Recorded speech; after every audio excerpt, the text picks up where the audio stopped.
Hey, my reactors, I'm back with Pia continuation, Orphan Chapter 24. Pia shook her head. I don't think that's how she's getting them. She said, when I was at St. Vincent's, abandoned babies came in all the time, and I saw her picking up older kids there too. Her story about Cooper might be the one thing she's not lying about. Good Lord, Miss Hudson said. Well, I hope you're right. She let out a trembling breath and sat back in the chair, her face pale. When do you think she'll come back to get the rest of the money? I don't know. Did she happen to tell you where she lived? Mrs. Hudson shook her head. No. Otherwise, the way I'm feeling right now, I'd be tempted to send the police after her. Pia was unsure how to pose her next question.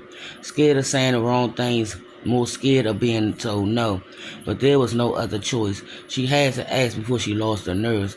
I know it's a lot to ask, ma'am, but do you think Dr. Hudson could find out more about her and maybe look for my brothers at the same time? Maybe he can search hospital records and talk to other doctors and nurses. Mrs. Hudson sat up, nodding. Of course, I asked this evening.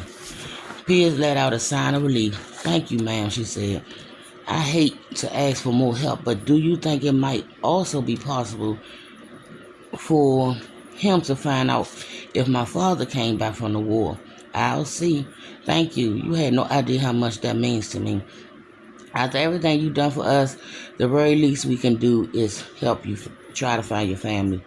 Pia chewed on the inside of her cheek, scared to keep asking for more, but knowing she had to try.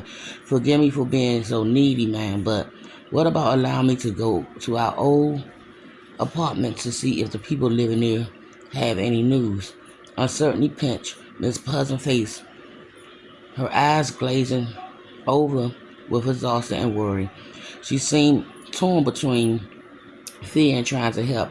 Let me talk to Dr. Hudson, she said.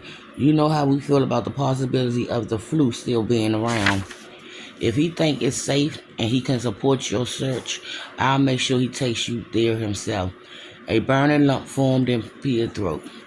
Finally, was willing to help. Finally, someone was willing to help. Thank you, ma'am, she said, again, her voice catching. And I'll be back with Pia, Orphan.